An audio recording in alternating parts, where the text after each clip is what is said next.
Network show. It is Tuesday, February 1st, 2022, and we are live.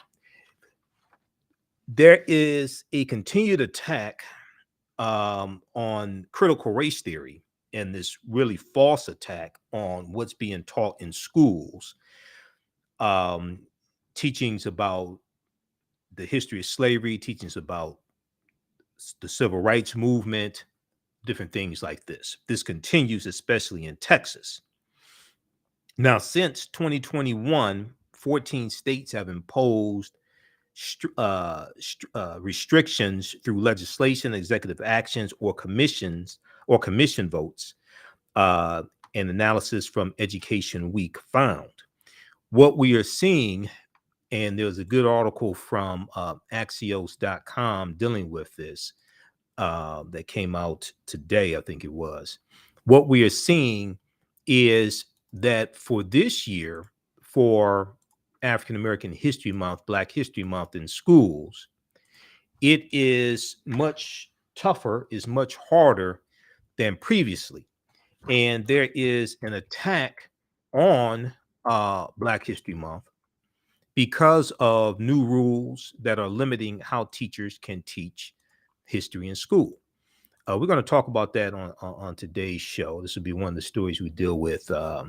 Axios.com has this piece: new rules are limiting how teachers can teach Black History Month. New rules are limiting how teachers can teach Black History Month. And we really see this fight going on in Texas also. We're seeing a continuation on books being banned as well. Okay. There is NBC News has an article dealing with a list of 50 books that some people want banned in Texas, school books. Some people want banned in Texas, books being used in schools. So we'll talk about that story. Then I want to give an update on what took place with the HBCUs today. We know there were 13 HBCUs that got bomb threats today. Okay, now so far, nobody's been hurt. Okay, at least physically. More than 12, NBC News has a piece on this, as well as CNN. More than 12 HBCU campuses targeted in new round of bomb threats. Okay, more than 12 HBCU campuses targeted in new round of bomb threats. And I was watching the Rachel Maddow show today, and they were talking about it actually pretty much all day today on MSNBC and the Black News Channel.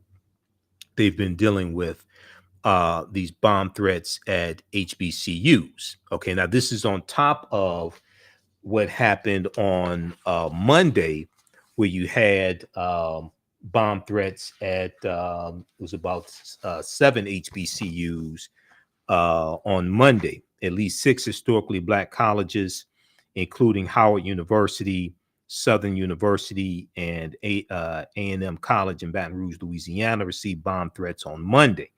Okay, so you had at least 6 HBCUs on Monday. Today, you had 13 HBCUs that received bomb threats. All right, so the FBI is investigating in some of these cases. The ATF, Department of Alcohol, Tobacco, and Firearms. And you have many people saying that these are acts of terrorism.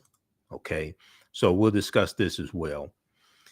Now, also, I want to give an update on the dealing with the investigation into the deaths of Lawrence Smith Fields and also Brenda Rawls in Bridgeport, Connecticut. You know, we talked about that here on this show when I was on Roland Martin Unfiltered last, I think, week before last. We got a chance to talk to Darnell Crossland, who is the attorney for the family of Lawrence Smith Fields. He's also the attorney for the family of Brenda Rawls. Now, these are 2 African-American women who both died on the same day, December 12th, 2021. Now, there's no connection in the deaths. However, the deaths are being investigated by the same police department. New York Times has a good article dealing with this, and we see that the mayor of Bridgeport has put out a statement on, I think that was on Monday, but New York Times has this piece here. Second Black family says Bridgeport police didn't notify them of death.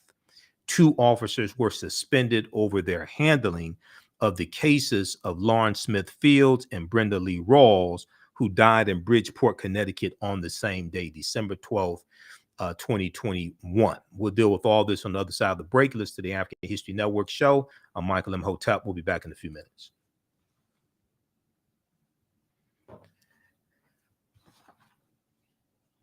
Stand by. Back from break in 4 minutes. Stand by. How's everybody doing? Share this broadcast on your social media platforms. Invite your friends to tune in. All right. Be sure to register for the online classes I teach on Saturdays and Sundays. We have class number 1 starting up this weekend for African American History Month. Class number 1 of Ancient Kemet, the Moors, and the Ma'afa, understanding the transatlantic slave trade, what they didn't teach you in school. So you can register right now and join us this weekend for class number 1. There's bonus content that you'll get also.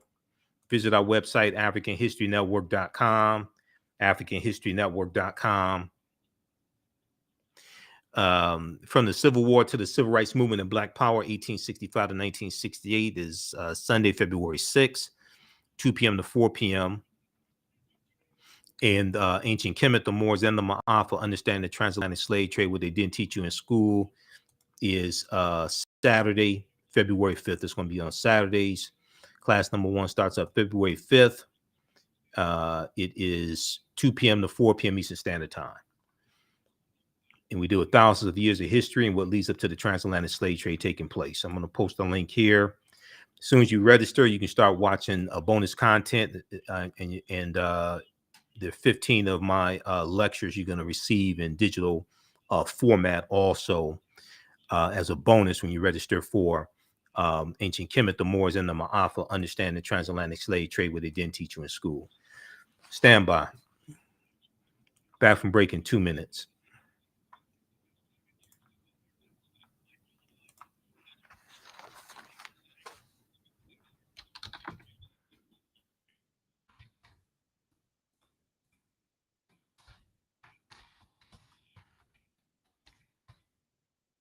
Stand by. Everybody doing? Share this broadcast on social media platforms. Invite your friends to tune in. Turn on live notifications so you know when we go live.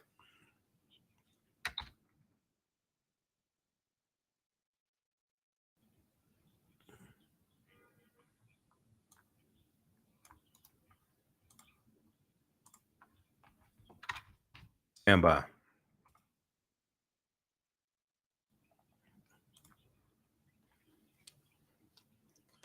All right, if you like this type of information, you can support the African History Network, $ the AHN show through Cash App, $ the AHN show through Cash App, also through PayPal, paypal.me/the AHN show. So we definitely need your support. We have the information right on the homepage of our website, and the link is there. Welcome back to the African History Network show right here on 910 AM, the Superstation Future Radio. I'm your host, Brother Michael Imhotep. It is Tuesday, February 1st, 2022. It's the first day of African American History Month, Black History Month. This year's annual theme is Black Health and Wellness. You'll hear me talking about this all month. If you like this type of information, you can support the African History Network, $ the AHN show through Cash App, $ the AHN show through Cash App, also through PayPal, paypal.me/the AHN show. Visit our website, AfricanHistoryNetwork.com. We have the information right on the homepage. So you can support us. We're here 6 days a week. So this helps us keep doing the research, stay on the air, keep broadcasting. Also register for the online classes that I teach on Saturdays and Sundays. Class number 1 of Ancient Kemet, the Moors, and the Ma'afa, understanding the transatlantic slave trade, what they didn't teach you in school, starts up Saturday, February 5th, 2022, 2 p.m. to 4 p.m. Eastern Standard Time. This is a 10-week online course that I teach. We deal with thousands of years of history and what leads up to the transatlantic slave trade taking place. Classes on sale, $80, regularly $130. You have full access to the class even after the class is over with. You're going to get as a bonus 15 of my lectures in a digital format as a bonus for registering for this class. So visit our website, AfricanHistoryNetwork.com. All right. I want to jump into this first story here, dealing with the attack on African American History Month. We're going to go to clip one here in just a second, Shakita, from NBC News, Deadline White House. So I saw that now, we've been talking about critical race theory here since early 2021, the attack on critical race theory, this false attack from the right wing, from the GOP. And critical race theory is not taught in K through 12 schools. But because of these laws being put in place, and we see in 2021, 14 states have imposed restrictions, various types of restrictions. This is causing a problem when it comes to teaching African American history, especially during this month, African American History Month. So this is a piece from Axios.com from today. New rules are limiting how teachers can teach Black History Month. New rules are limiting how teachers can teach Black History Month. So schools and universities are marking Black History Month starting today, February 1st. But this is the first time it will be celebrated under new restrictions on diversity education imposed by some states. Okay, this is the first time it will be celebrated under new restrictions on diversity education imposed by some states. Now, the constraints are under the guise of banning the teaching of critical race theory. They limit what some state-supported institutions can discuss about the nation's racial past.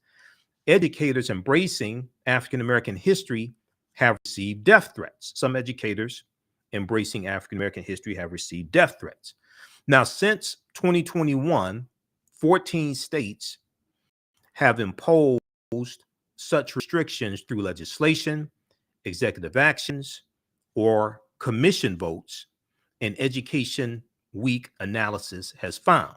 In addition, 35 states have introduced bills or taken other steps to restrict teaching, quote unquote, critical race theory, a concept that focuses on the legacy of systemic racism. But critical race theory is a legal analysis, and critical race theory is basically taught in law schools, graduate schools, and it's also taught at the college level, but mainly in law schools and graduate schools. It is a legal analysis. Just teaching American history is not critical race theory.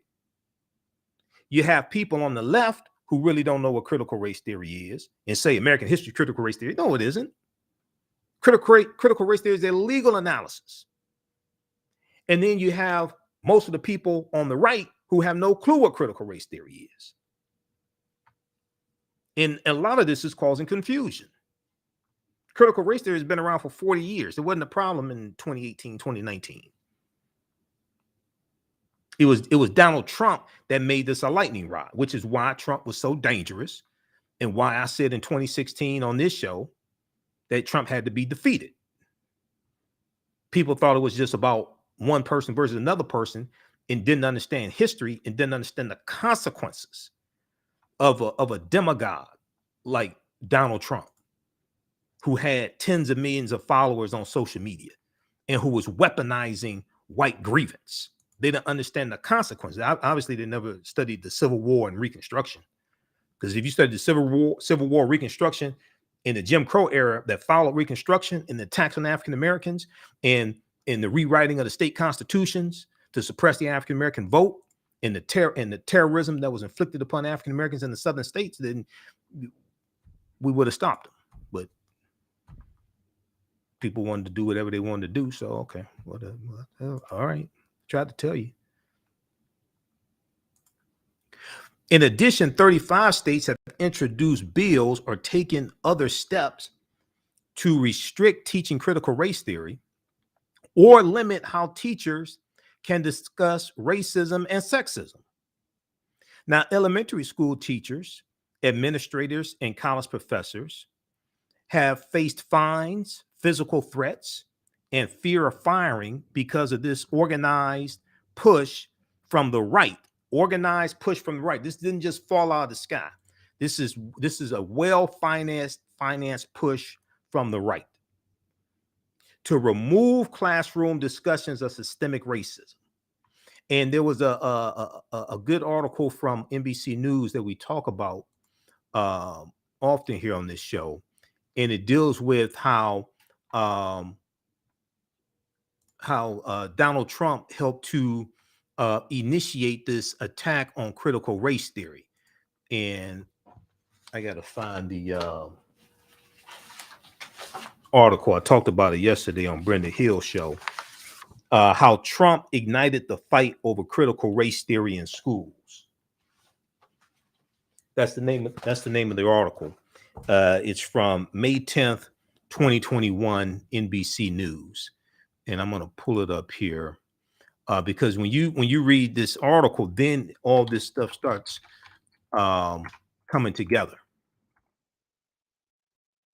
This one right here. This gives the background information. This is from May 10th, 2021.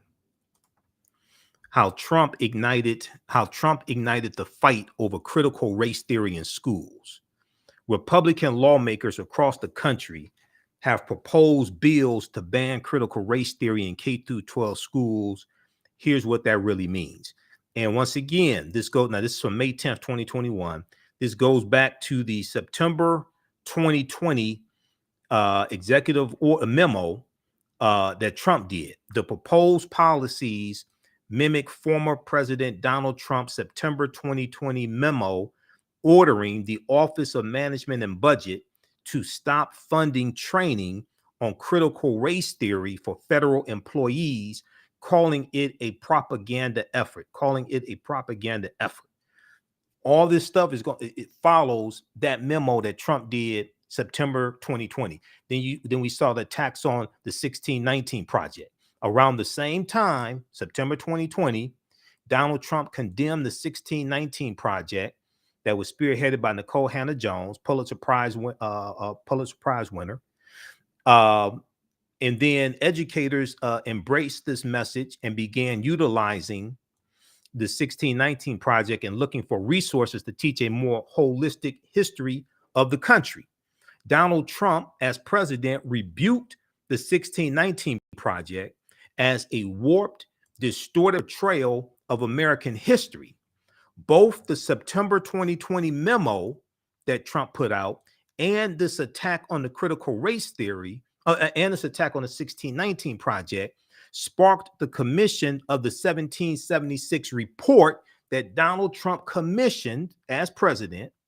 In the 1776 report was meant to combat the contents of the 1619 project. Now, luckily, when Joe Biden became president, he took that BS down off of whitehouse.gov, and Joe Biden disbanded the 1776 commission. Now, the countrywide uprisings in the wake of George Floyd's death only fueled the matter, with pundits debating the nation's fraught history of racism. Thus, although President Joe Biden reversed Donald Trump's initial ban in January of 2022, January 2021, when he took the oath of office, January 20th, 2021, 14 days after the attempted insurrection. But the seed of death had already been planted. The seed of death had already been planted by Trump. Go read this full article here, because I still listen to people who don't understand this coordinated effort. How Trump ignited the fight over critical race theory in schools. Then you look at this 16-page expose that we talked about here before that gets deep into what's behind all of this. And this is done by NBC News. Excellent piece of journalism. This is why journalism is so important. Critical race theory. See, I know we're coming up here on a break. I'm going to let you hear this segment from Deadline White House when we come back. Everybody needs to read this right here. Critical race theory battle invades school boards with help from conservative groups. In towns nationwide, well-connected conservative activists and Fox News have ramped up the tension in fights over race and equity in schools. This is from June 15th, 2021. This gets deep into all this history to show what's behind this whole anti-critical race theory movement. We'll deal with this on the other side of the break. You listen to the African History Network show. I'm Michael Imhotep. We'll be back in a few minutes.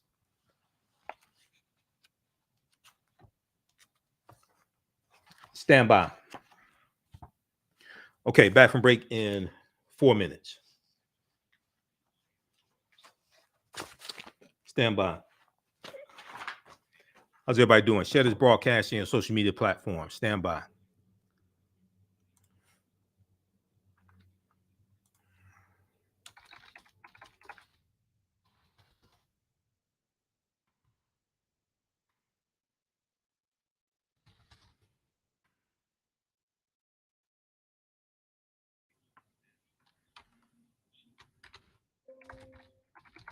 Back from break in 4 minutes.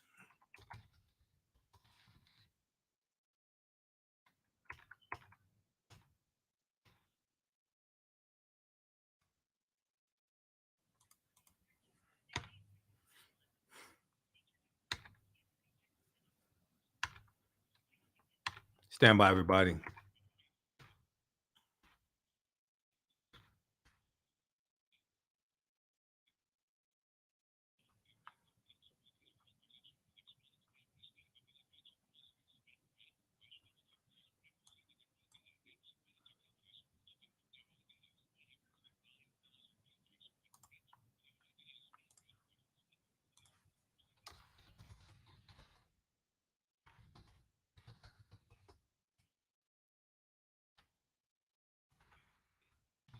Stand by.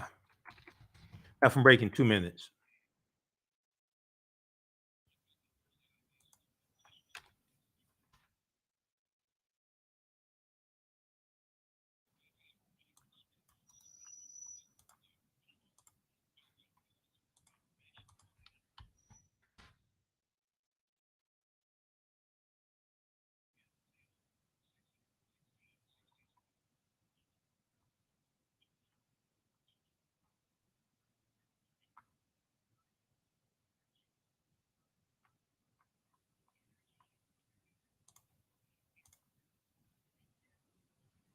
All right, stand by.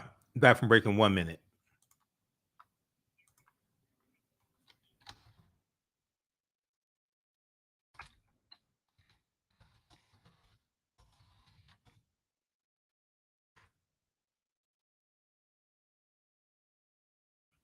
Okay, who still needs to register for the online classes I teach on Saturdays and Sundays?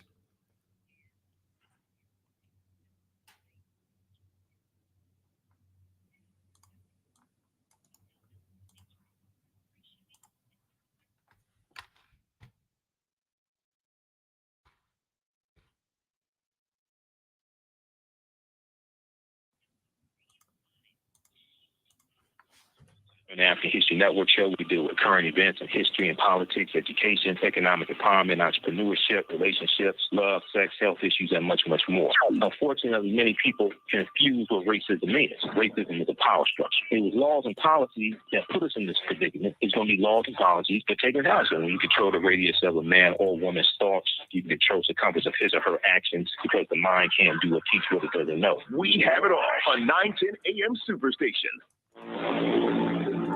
910, the Superstation, the oldest radio station in town since 1922.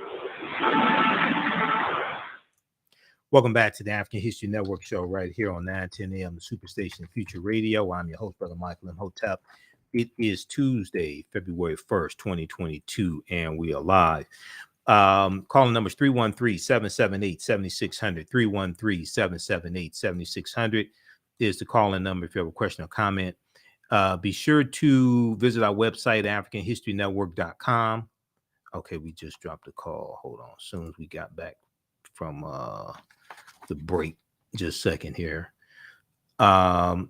Be sure to visit our website, AfricanHistoryNetwork.com, and you can register for the online history classes I teach on Saturdays and Sundays. We have new classes starting up this weekend. Just a second, I need to call the radio station back. We dropped this call here. Stand by. Oh, Lord, what is this doing? Hold on.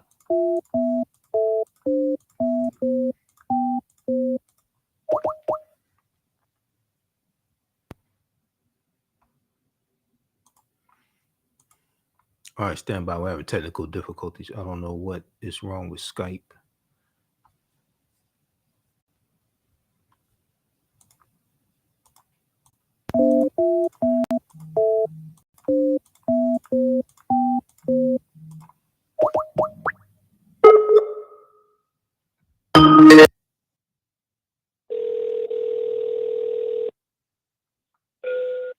Yeah, Shakita. Yeah, we dropped a call. I've been trying to call back a couple times. Skype is acting up. All right, can you hear me? All right, no problem. All right, thanks. I'll put you back on, okay? All right, thanks. All right, we're back. All right, welcome back to the African History Network show right here on 910 AM Superstation Future Radio. Be sure to visit our website, AfricanHistoryNetwork.com, AfricanHistoryNetwork.com. You can register for the online history classes I teach on Saturdays and Sundays. Class number 1 of Ancient Kemet, the Moors, and the Ma'afa, Understanding the Transatlantic Slave Trade, what they didn't teach you in school, starts up Saturday, February 5th, 2022, 2 p.m. to 4 p.m. Eastern Standard Time. It's a 10-week online class. And there's bonus lectures that you get from me as well as soon as you register. And there's bonus content you start watching. All right. And if you want me to do a presentation for your group or organization, email me at AHNshow@AfricanHistoryNetwork.com, AHNshow@AfricanHistoryNetwork.com as well. All right. I want to get back to this topic here dealing with the attacks on African American History Month. Now, let's go to, I just sent you a clip, Shakita, on what is critical race theory from CNN. And you're going to hear Kimberly Crenshaw, who's one of the architects of critical race theory. Let's go to that clip I just sent you. What is critical race? What critical race theory is really about? This is CNN's Jason Carroll speaking with Kimberly Crenshaw.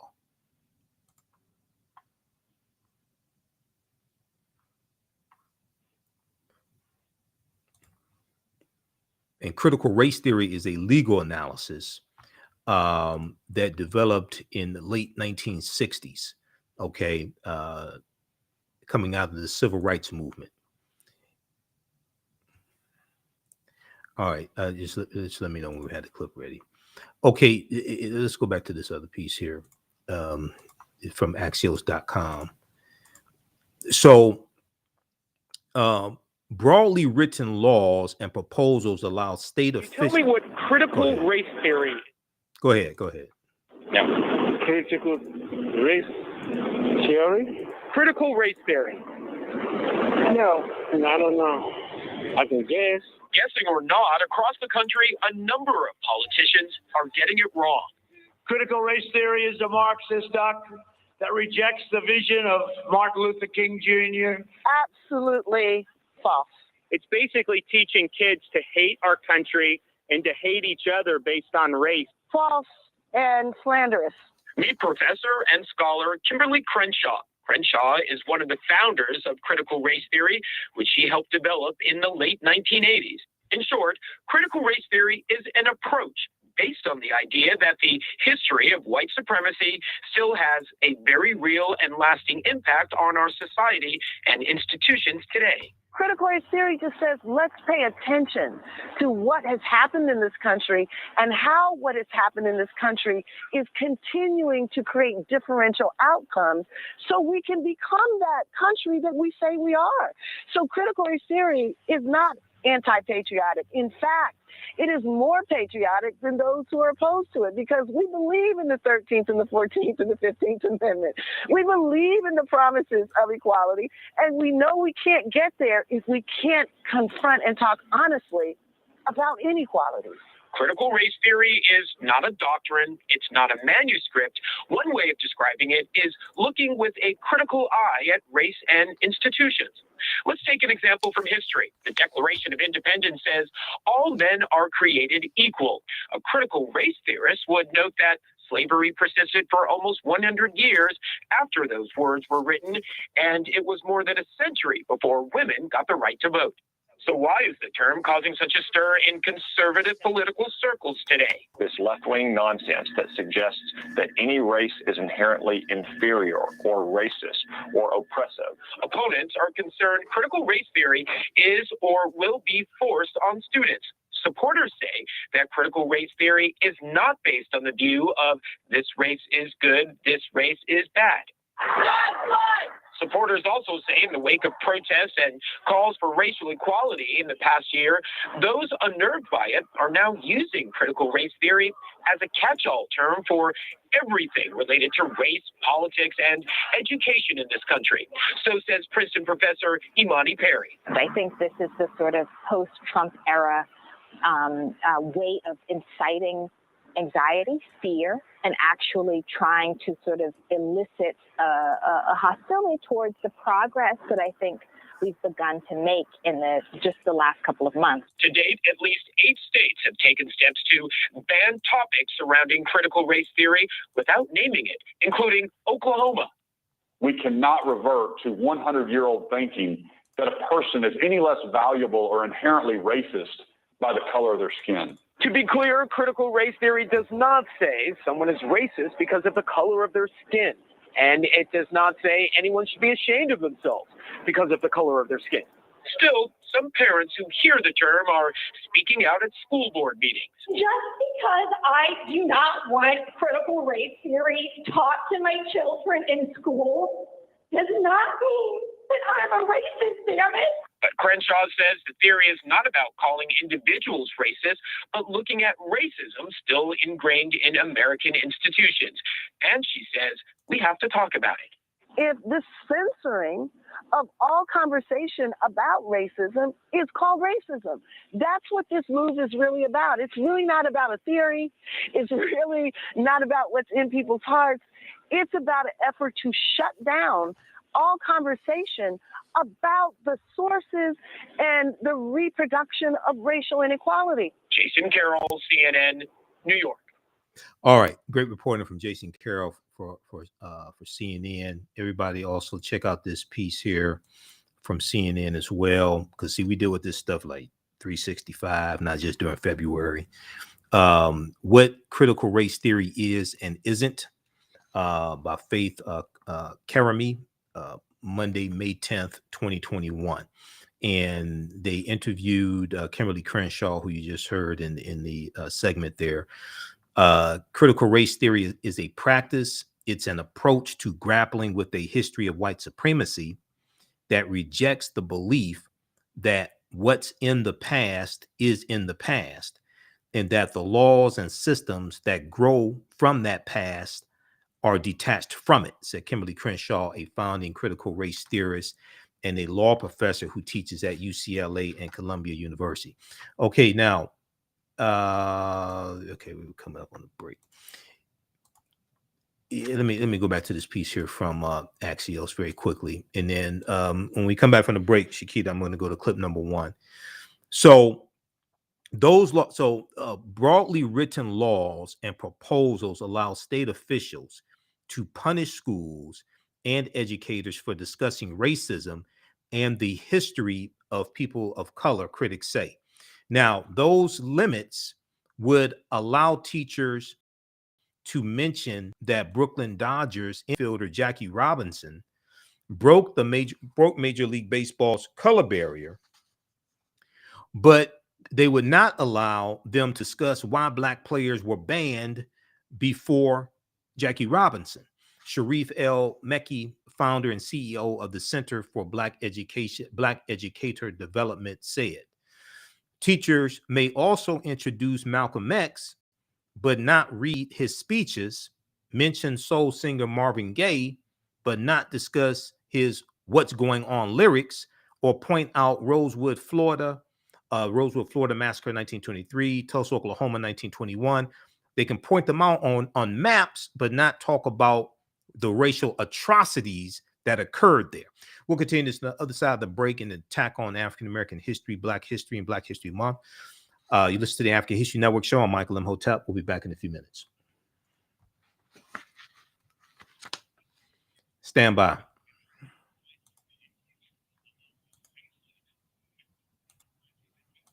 Stand by.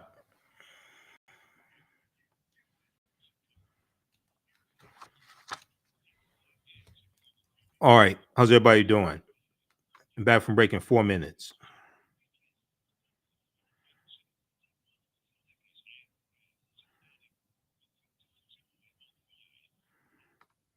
Stand by, everybody.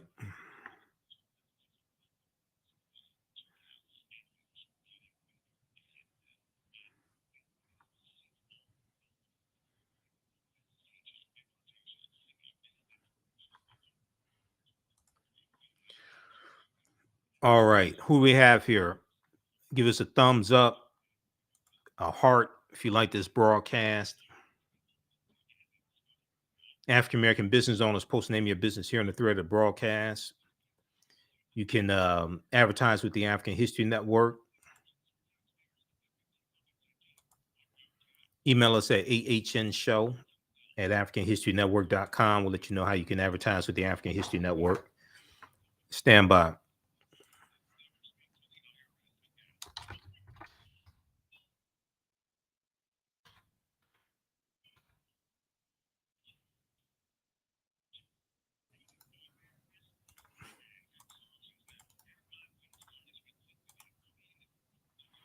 Okay, stand by. Back from break in 2 minutes.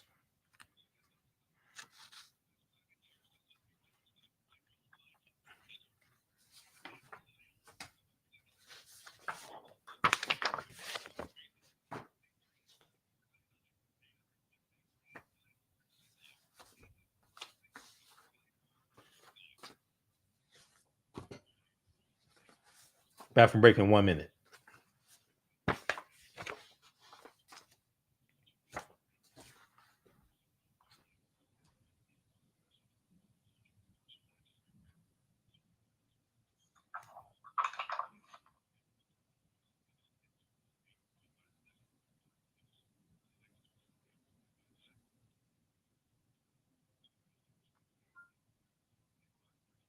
Stand by. Back from break in 1 minute. New rules.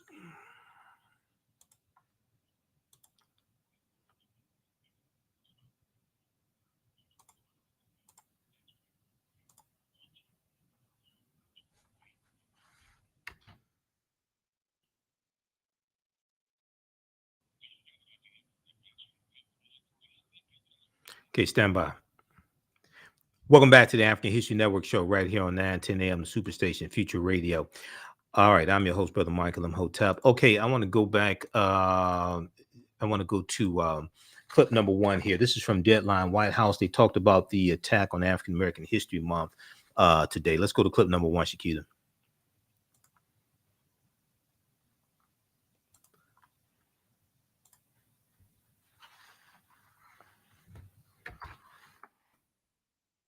All right, we'll get that queued up. Okay. Also, this is a another article. So this is a big one from NBC News that came out today.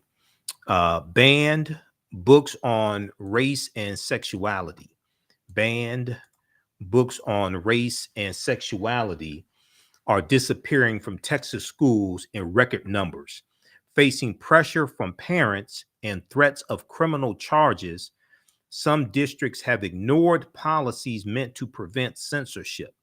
Librarians and students are pushing back. Librarians and students are pushing back. Okay, do we have clip number 1 queued up?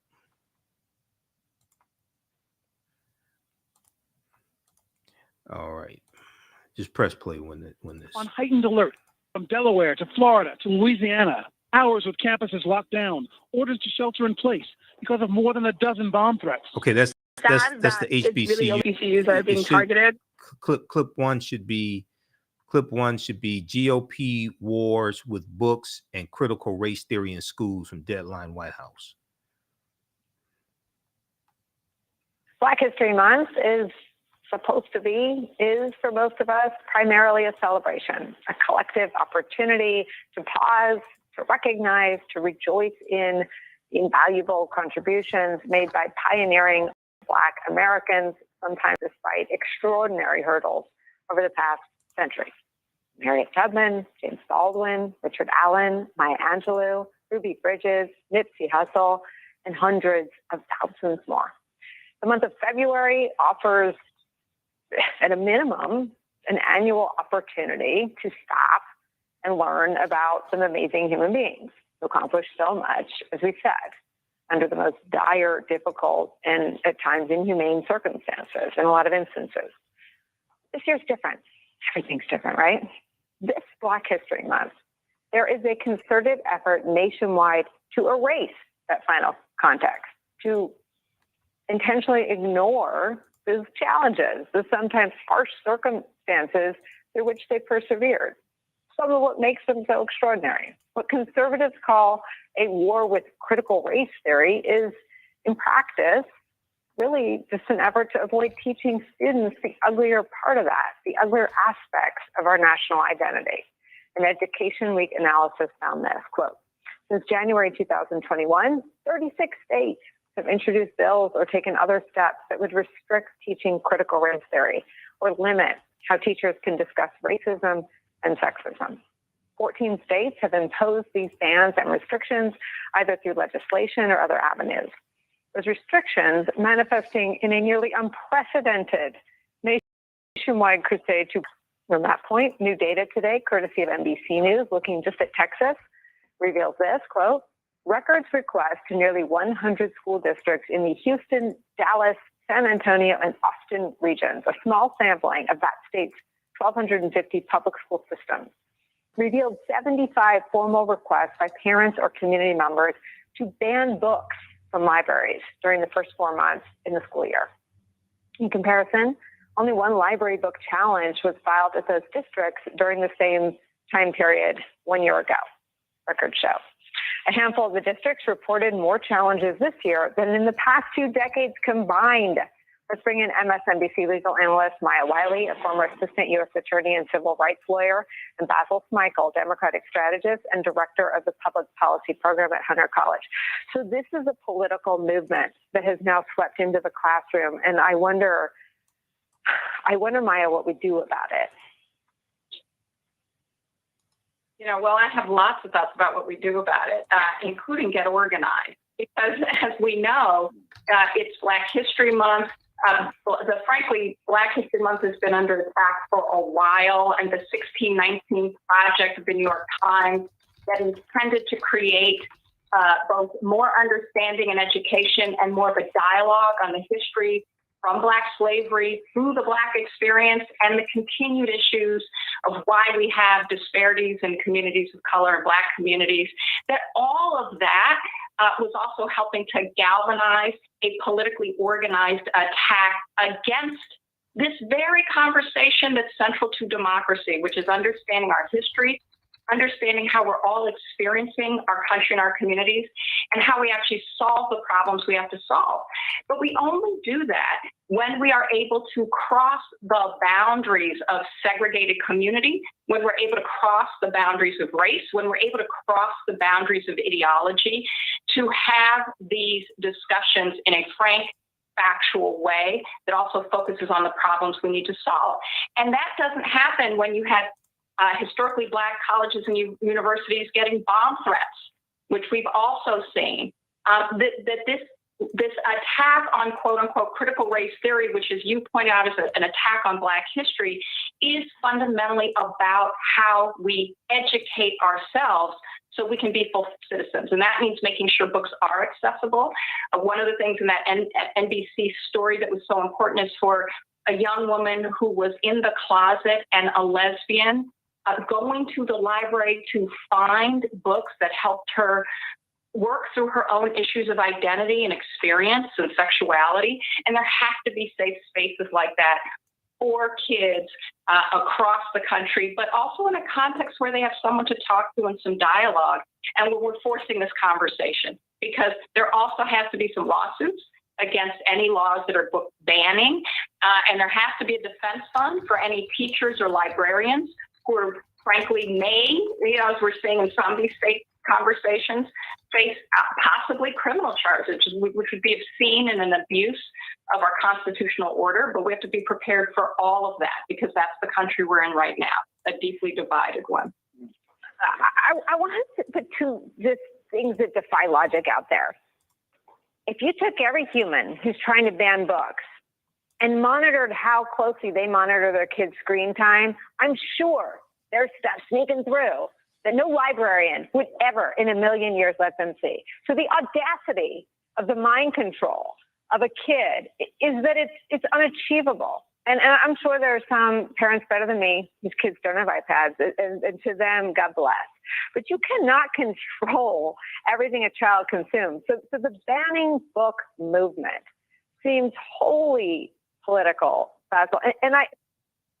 All right. Those watching on Facebook and YouTube, keep watching. We're out of time here on 910 AM Superstation, WFDF. Visit our website, AfricanHistoryNetwork.com, AfricanHistoryNetwork.com. You can register for the online classes that I teach on Saturdays and Sundays. Also, you can support us, $ the AHN Show through Cash App, $ the AHN Show through Cash App. Also through PayPal, paypal.me/the AHN Show. Those watching on Facebook and YouTube, keep watching. We're going to keep going for a few more minutes. Right now, it's Correct Wrong Behavior. It's not over till we win. Wakanda forever. We'll talk to you tomorrow. Peace. All right, stand by. Okay, let me cue this back up. Just a second. We're going back to that clip.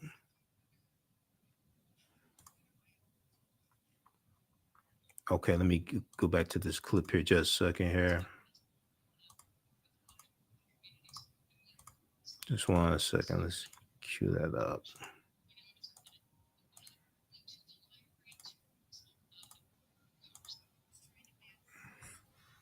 Monitored how closely they monitor their kids' screen time, I'm sure there's stuff sneaking through that no librarian would ever in a million years let them see. So the audacity of the mind control of a kid is that it's unachievable. And I'm sure there are some parents better than me whose kids don't have iPads, and to them, God bless.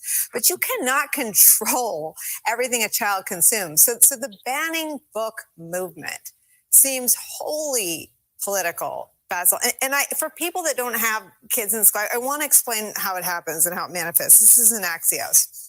New rules limiting how teachers can teach Black History Month.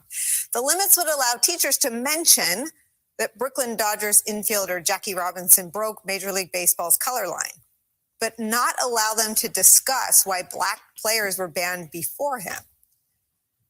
Sharif Al-Mekki, founder and CEO of the Center for Black Educator Development, said, teachers may also introduce Malcolm X, but not read his speeches. They can mention Marvin Gaye, but not discuss what's going on, what the lyrics are, or point out Rosewood, Florida, or Tulsa, Oklahoma on maps. Talk about the racial atrocities that occurred there. If you've ever read about Jackie Robinson with a kid, the first thing they want to understand are the Negro Leagues. And the only way you can understand that there's progress, that we're going in the right direction in some of these spaces, is to teach the history. I am confounded as to what the end game is here, Basil. Yeah, well, these are proxy wars, right? These are the small steps that are part of a larger war against against inclusion, inclusivity. And it's important to zoom out here because schools have historically been centers of cultural, political, moral reproduction. What that means is that throughout our entire history, from before and since public schools have been organized in this country, they've been used for the purpose of nation building.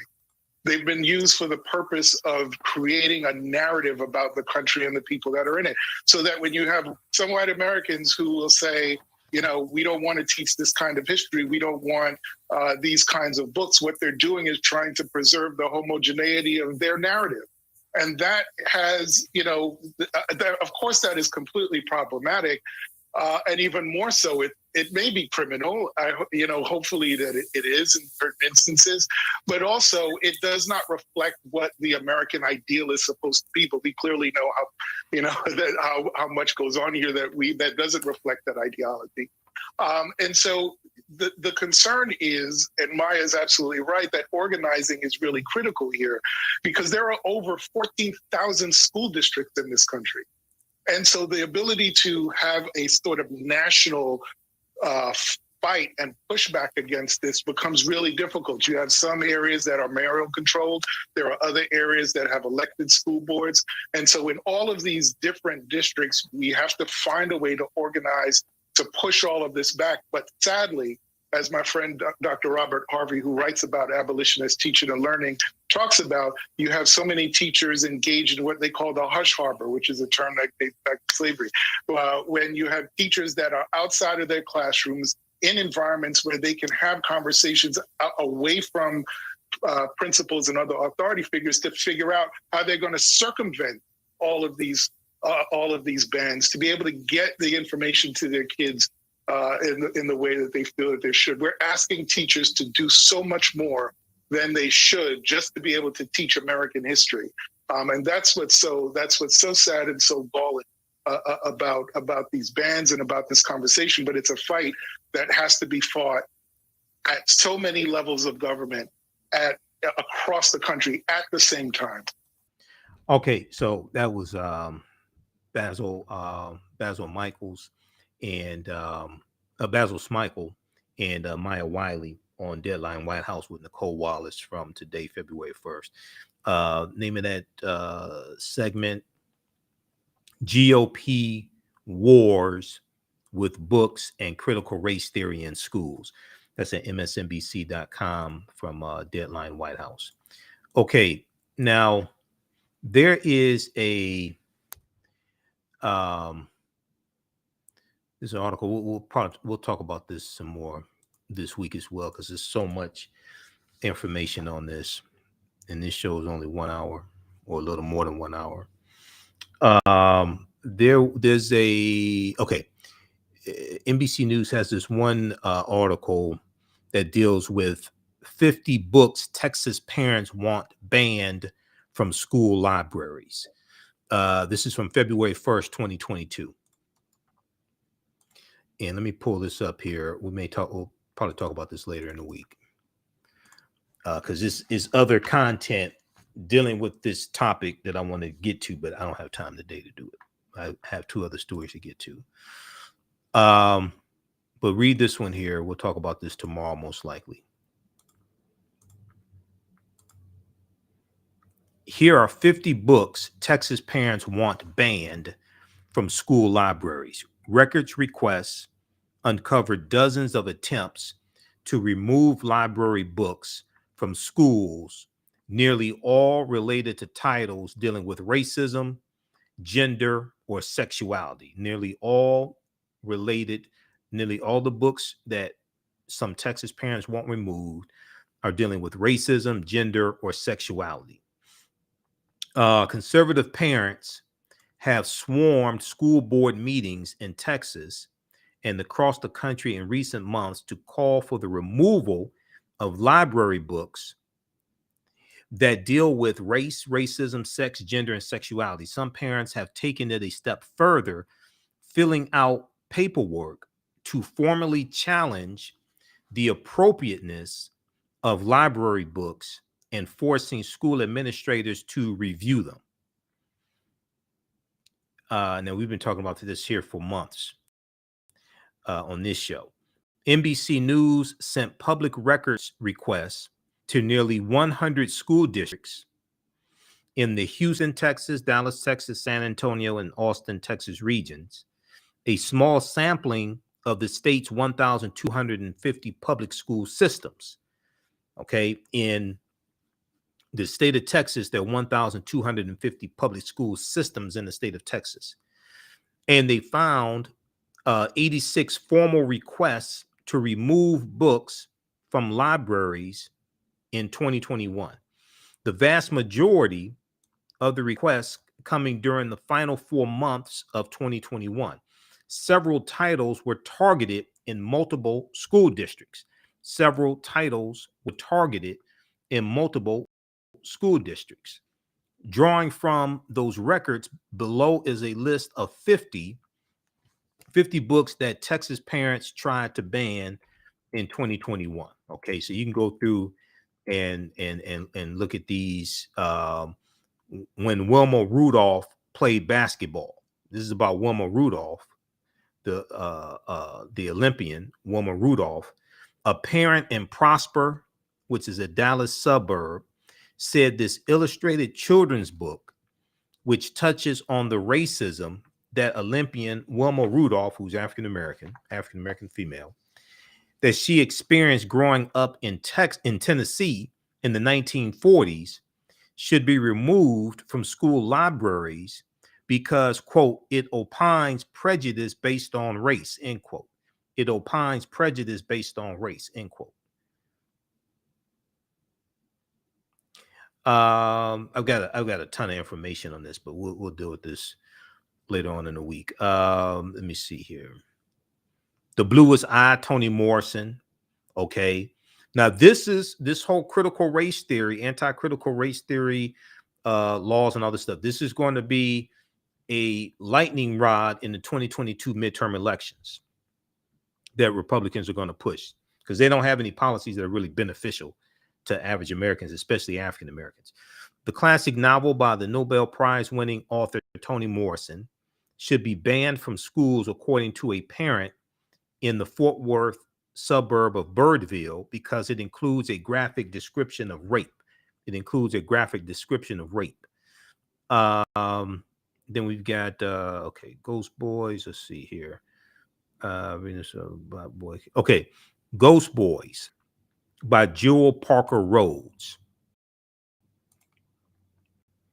Now, according to a Houston parent, reading this novel about a black boy killed by police might cause white children who attend the Spring Branch Independent School District to, quote, feel ashamed based on color of their skin.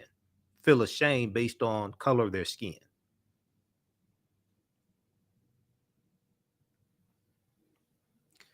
Let me see here. There's a couple more. White Bird and Wonder.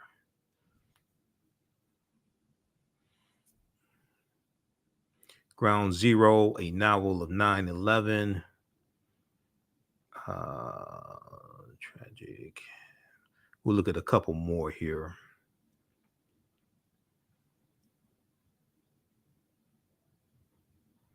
Okay. This One Summer with Ants. Breakaways.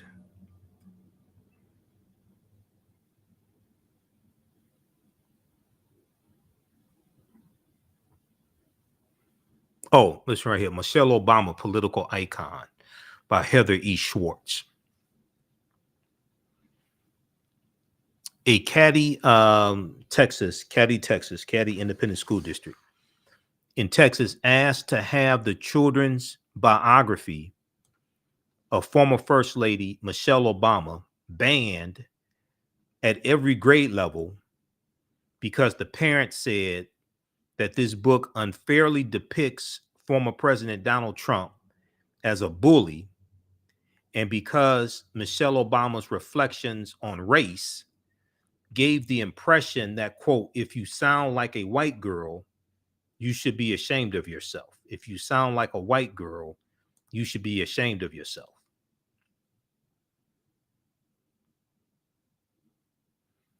Stamped Racism, Anti-Racism, and You, Jason Reynolds and Ibram X. Kendi. This young adult adaptation of Stamped from the Beginning, Ibram X. Kendi's National Book Award winning historical examination of racism, was flagged for removal by a parent in the Caddy Independent School District in Texas, who wrote that the children's book, quote, is littered with completely fabricated and conspiracy theory views on history, and that it makes it seem as if all historical events of the past were a result of racism. Now, we talked about this book here, Jerry Craft, and we talked about the attempt to get this book. Oh, actually, Jerry Craft was supposed to speak virtually to a group of students in Texas, and his speech was canceled.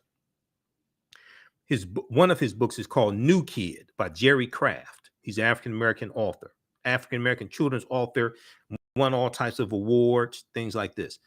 A Caddy mom, Caddy Independent School District, asked to ban this graphic novel about a black 7th grader at a mostly white school, because this book is like based upon Jerry Craft's experience going to like a predominantly white school, being an African-American male student at a predominantly white school.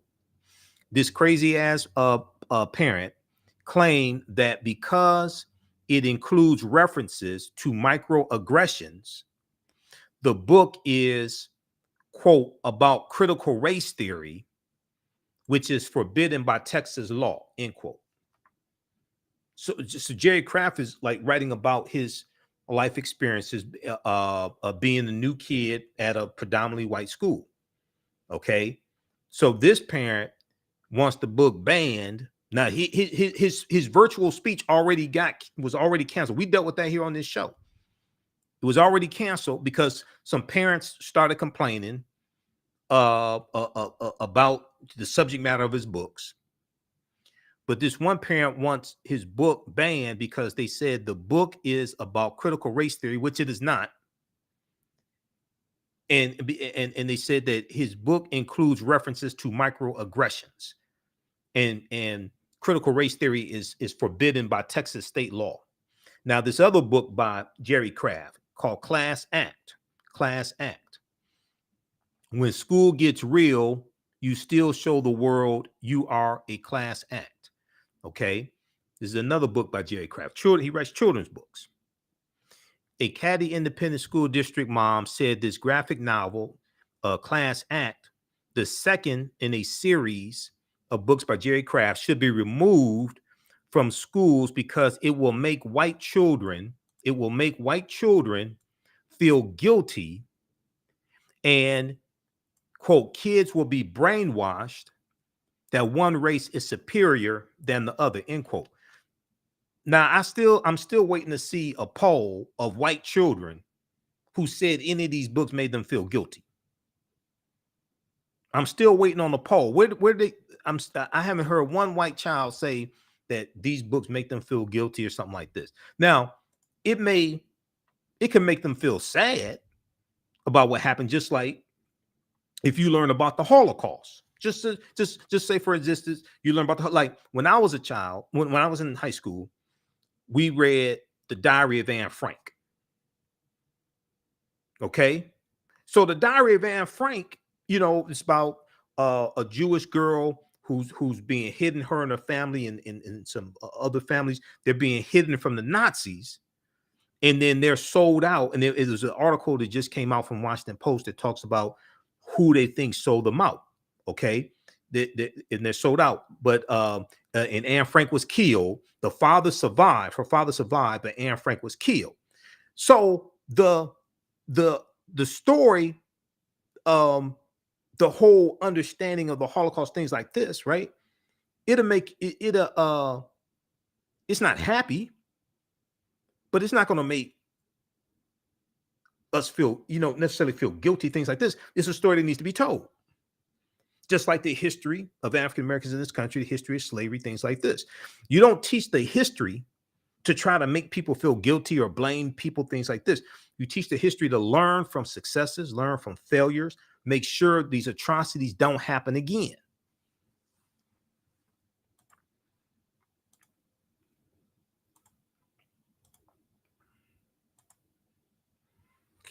So this mother said, and I use that term loosely, she said, this book, this children's book, Class Act by Jerry Craft, will make white children feel guilty and quote, kids were brainwashed that one race is superior than the other, end quote. I think a lot of these parents are feeling guilty because of maybe some things that they've done in their past, or they're afraid that their children are going to learn, like, okay, some schools don't want to teach about certain aspects of Ruby Bridges.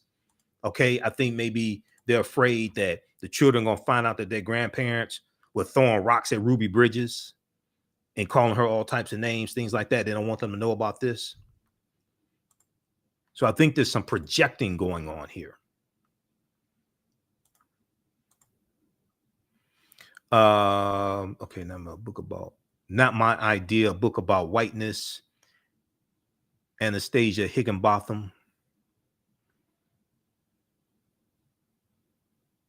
A parent asked the Eanes Independent School District in Austin, Texas, to remove this picture book about racial justice, arguing that no books that promote the Black Lives Matter movement should be available to children. No books that promote the Black Lives Matter movement should be available to children. How to Be an Anti-Racist by Ibram X. Kendi. How to Be an Anti-Racist by Ibram X. Kendi. In asking to ban this nonfiction books about resisting racism, an Eanes, Texas parent suggested replacing it with copies of the Bible. I thought there was a separation between church and state. Yeah, okay. Yeah. Replace it with the Bible. Yeah, because there was no slavery in the Bible.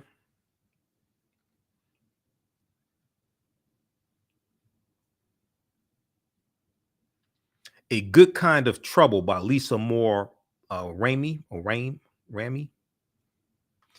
In Eanes, this is in Texas, parent asked administrators to get rid of this novel about a 12-year-old girl who gets involved in the Black Lives Matter movement because it might cause a white child to feel, quote unquote, confusion or distress.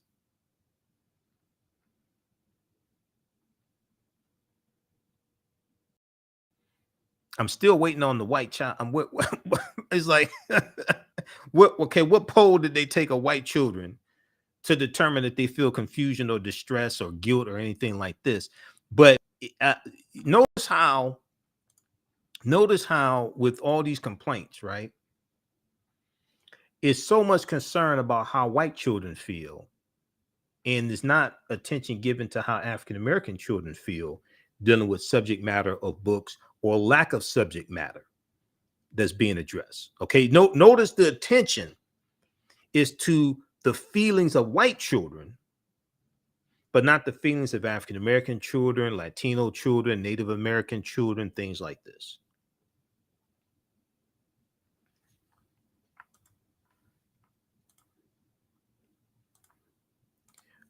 Okay, let's look at a couple more, and I got to get to these other stories, and I have commercials to record, and I have a lot of work to do, and I'm getting ready for class this weekend. Also, these 2 classes I have to teach.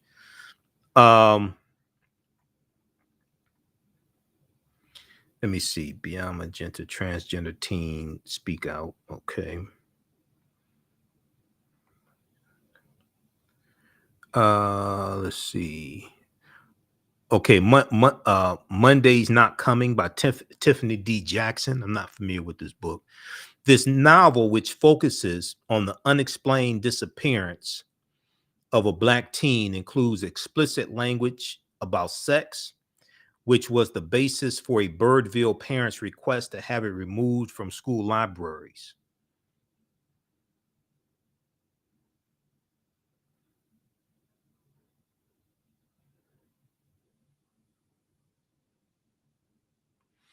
Let's look at one more. Okay.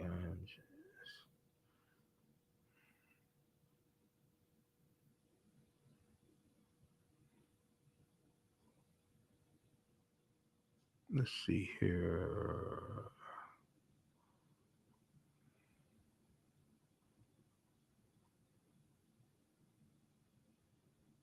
Okay, last night. Weird girl, and what's his name?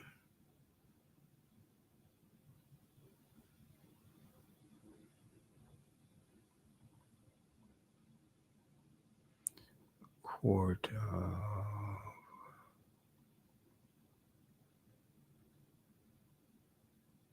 Okay.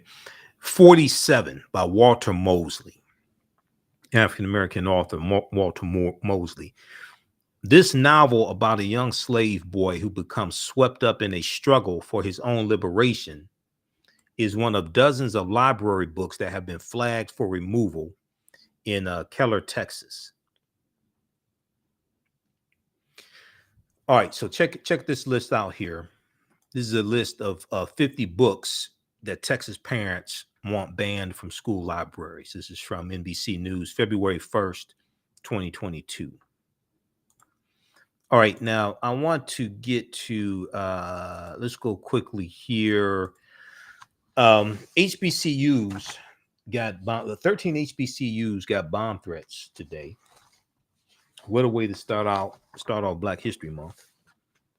13 HBCUs got bomb threats. And as far as I know, nobody was hurt. We know this is the second day in a row that bomb threats have happened. There were at least 6 HBCUs on Monday that received bomb threats. I want to go to this piece here from, which one is this? This is NBC News, and then also we have an article from CNN as well. Let me pull these up. There's a clip from NBC Nightly News I want to go to here also. So I need to cue this up. We're not on 9:10 a.m. Superstation WFDF anymore, so I don't have Shakita here to operate the boards for me. So I have to do all this myself.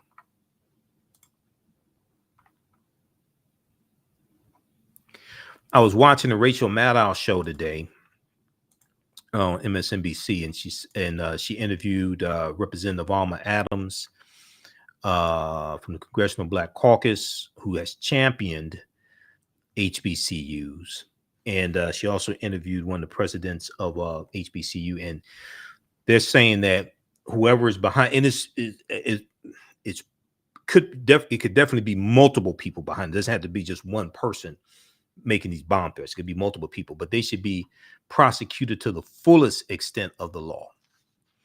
More than 12 HBCU campuses targeted in new round of bomb threats. Howard University in Washington, D.C.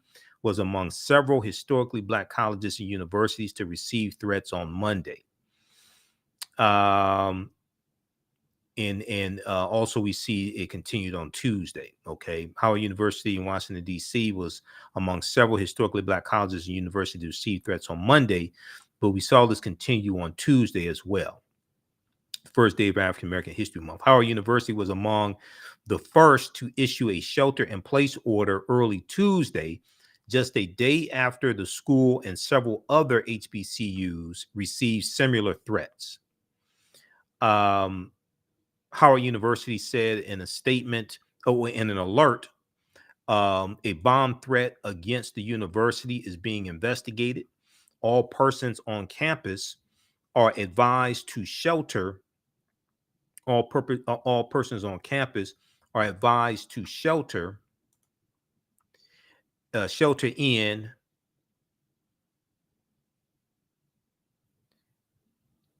All persons on campus are advised to shelter in place until more information is available. The emergency alert was time-stamped at 3:29 a.m. Tuesday morning, the first day of Black History Month. An all clear was later issued for Howard University following a probe.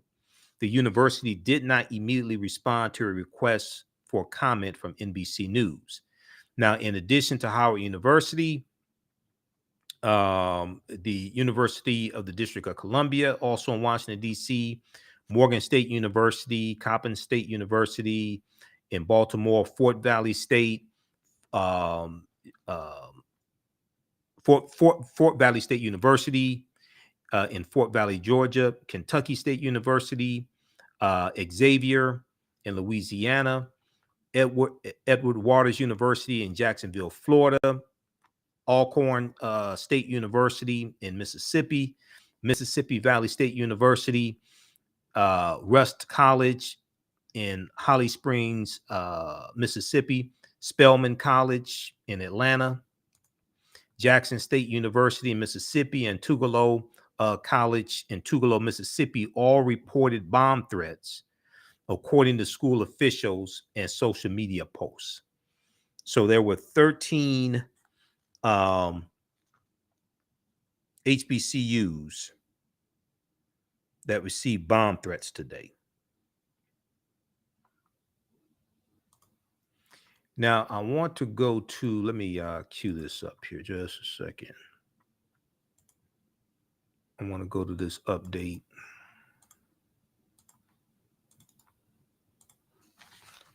All right, so we'll let that queue up. Now,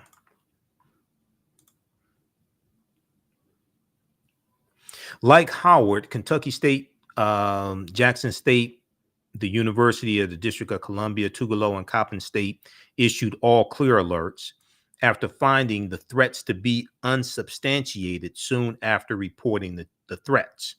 But this still causes stress for the students and faculty, things like this, and parents.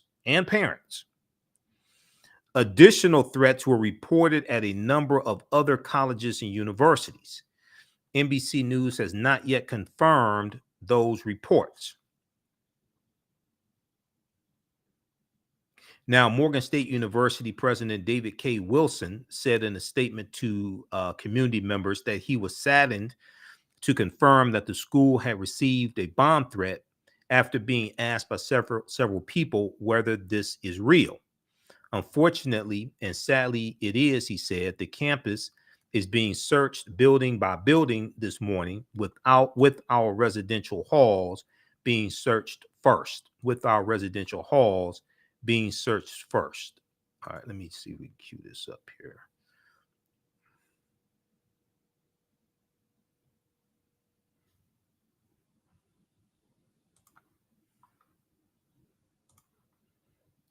All right, so check out this piece here. More than 12 HBCU campuses targeted in new round of bomb threats. And I want to cue this clip up. Also, there's a piece from CNN as well. I'm just tired of being terrorized like my grandparents were.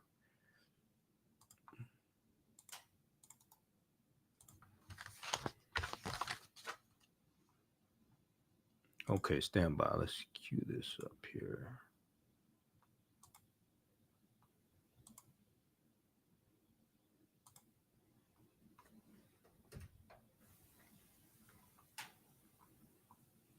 Many of the nation's historically black colleges and universities on heightened alert, from Delaware to Florida to Louisiana. Hours with campuses locked down, orders to shelter in place because of more than a dozen bomb threats. Sad that it's really only HBCUs that are being targeted. At Howard University, bomb threats 2 days in a row, the third threat since January 5th. You take these threats seriously? Absolutely. Like many at these institutions, Dr. Toshni Ann DuBroy thinks the fact that it's the start of Black History Month is likely no coincidence. A month that usually celebrates the innovation of our community and celebrates the valor of Black people has now been tainted because we have such a significant threat against our HBCU community. At the White House, aides say the president is getting regular updates. It is scary. It is horrifying. It is terrible that these students, these faculty, these institutions are feeling under threat. The FBI saying they're working with our law enforcement partners to address any potential threats. Now, students like Ashley Fields are back in class with a lot of questions. We've not received any word about whether the two have been connected or, where the threat has come from. It's not the ideal environment for students trying to learn.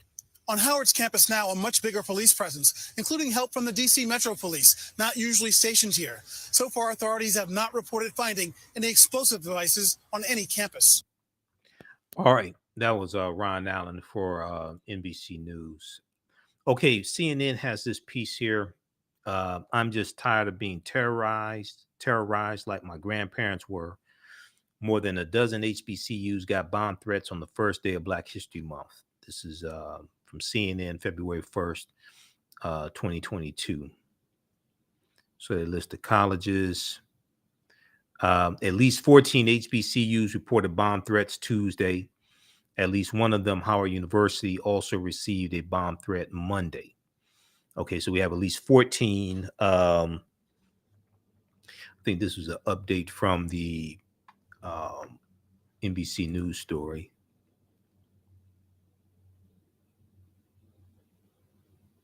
So we have at least 14 HBCUs that received bomb threats on Tuesday. All right, so check that out from CNN as well. Okay, now I want to get to this last story here. There's a lot more information I have, but we don't have time to deal with it. We'll have to deal with this tomorrow. It was, I think, Friday before last when I was on Roland Martin Unfiltered. We talked to Darnell Crossland, who is the attorney for the Lawrence Smith Fields family. And he's also been retained by the family of Brenda Rawls. And we talked about, let's see, last Friday, we talked about Brenda Rawls on Roland Martin Unfiltered. I think Darnell Crossland was on. I can't remember, but we talked about Brenda Rawls. She, when I was on this past Friday. So Brenda Rawls is an African-American woman who was killed the same day, December 12th, that Lawrence Smith Fields was killed. And the family of Brenda Rawls says they were being treated very disrespectfully by the Bridgeport, Connecticut Police Department. New York Times has this big article from January 31st, updated February 1st. Second Black family says Bridgeport police notified them of death. Did not notify them of death. Second Black family says Bridgeport police did not notify them of death. 2 officers were suspended over their handling of the cases of Lawrence Smith Fields and Brenda Lee Rawls, who died in Bridgeport, Connecticut on the same day. Okay, now there's no one saying that their deaths were related. Okay, but the families are saying they were both mistreated by the Bridgeport, Connecticut Police Department. Now I want to go to this is clip number 3.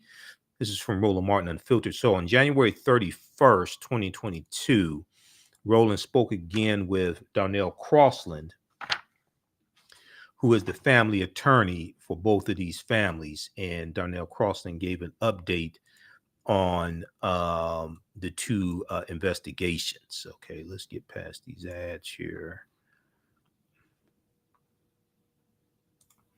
We'll go to that. Now, let's see here.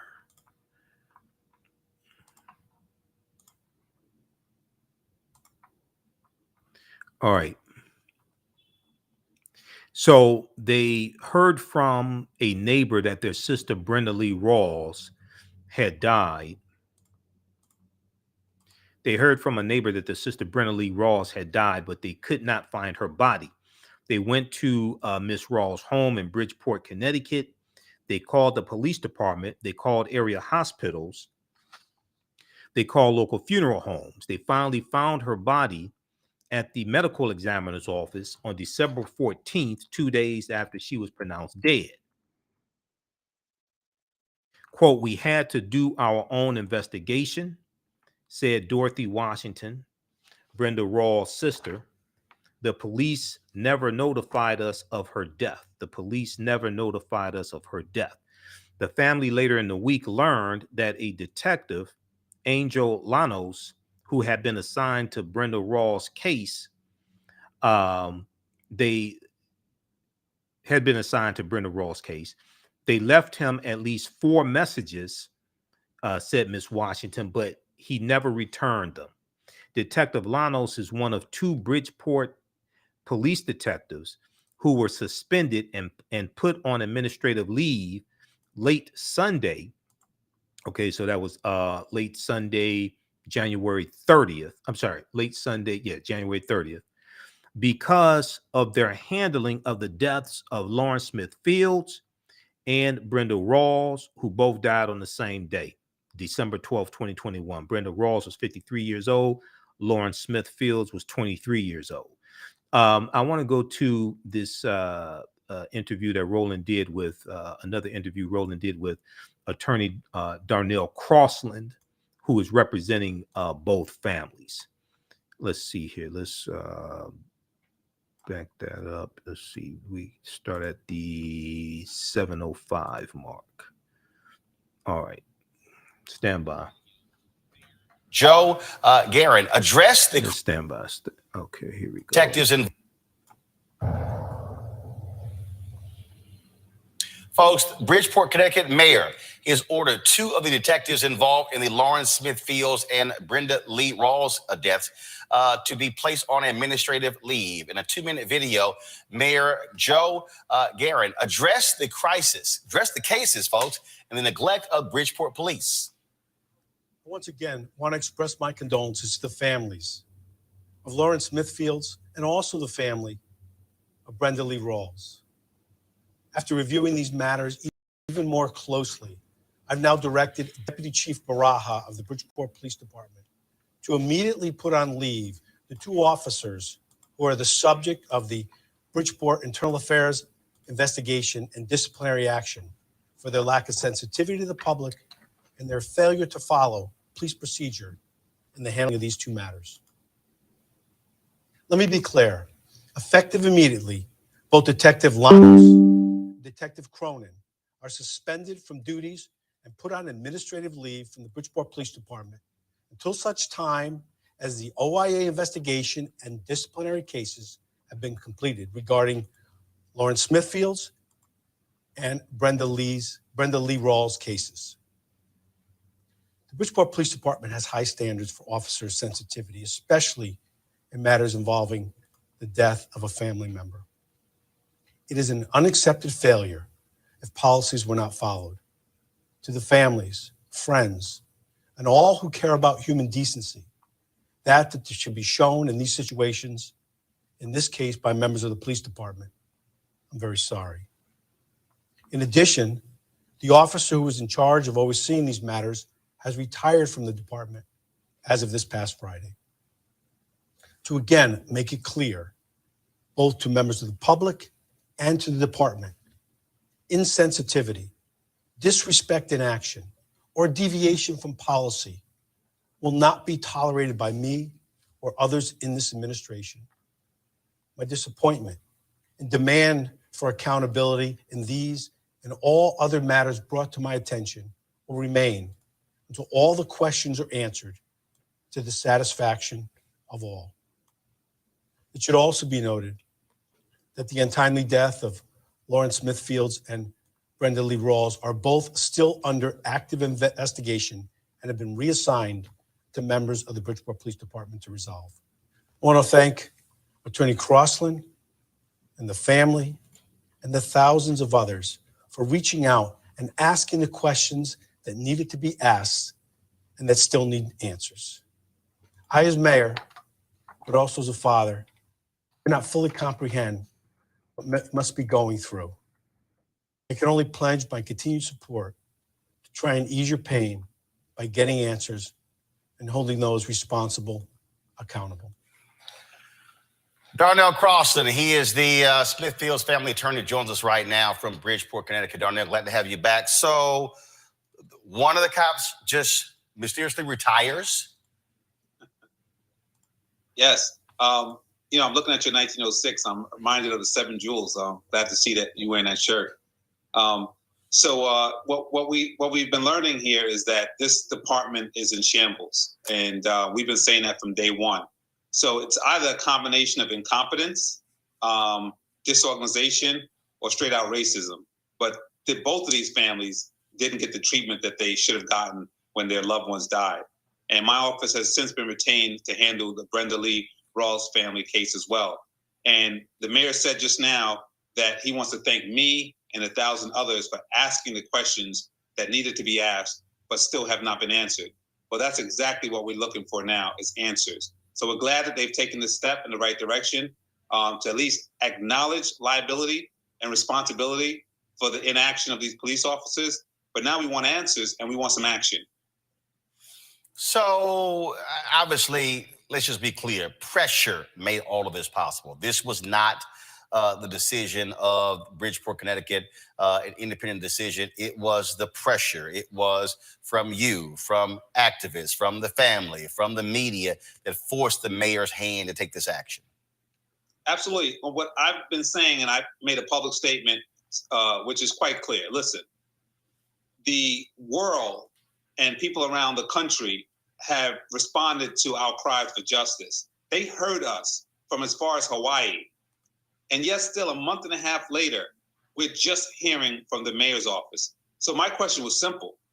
If they can hear us from Hawaii, what took you so long to hear us? And so we're saying today that we should have been heard from day one. And I'm not sure if it's political or what it is, but we're glad that we're finally being heard. But when the cameras go off, we still need to have things happening.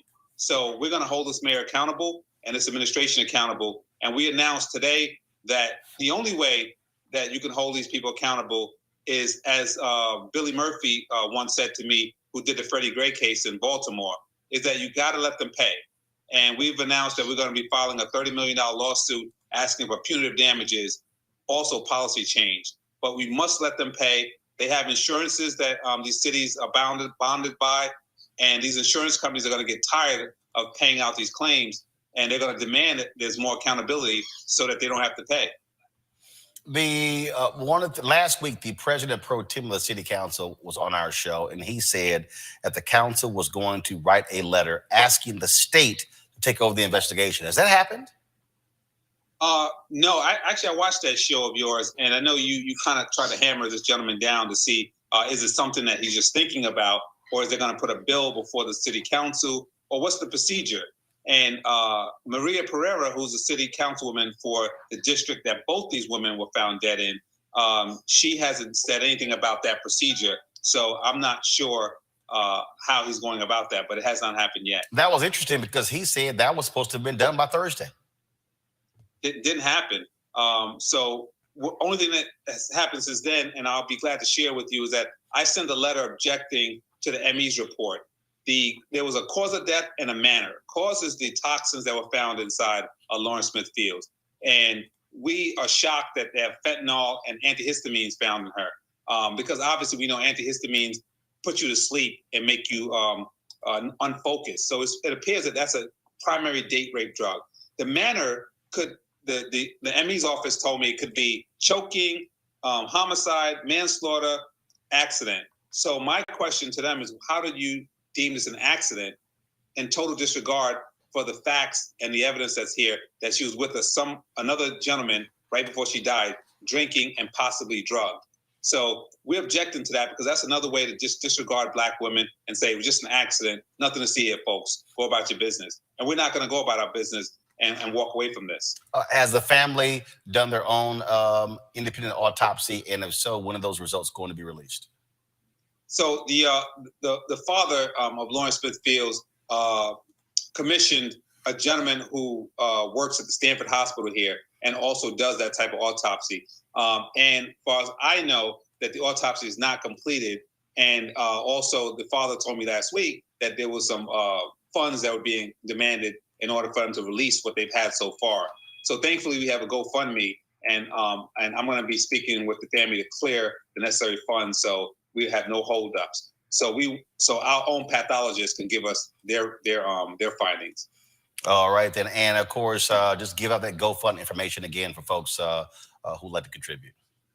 Yeah, so please contribute. If you go into Lawrence Smith Fields on the GoFundMe, it comes right up. And again, Lawrence Smith Fields on GoFundMe, and please help us, support us with investigators as well as pathologists to find the truth and what happened here on this journey to justice. All right, Darnell Crossland, we surely appreciate it. Thank you so very much for joining us. Thank you, Roland. Okay, so that is from Roland Martin, Unfiltered, January 31st, 2022, Monday. We've been talking about this story here. I got a chance to, and when I was on Roland Martin Unfiltered last Friday and the Friday before that, Friday, January 28th, And then also Friday, January 21st, we talked about those stories. We talked about Brenda Rawls on Friday, January 28th. And when I was on the show on the 21st, I got a chance to speak with Attorney Crossland as well. We shared that segment here on this show. Read this article here from New York Times from January 31st, 2022 by Lola Fadula. She's of African descent. And it's updated February 1st. Second Black family says Bridgeport police did not notify them of death.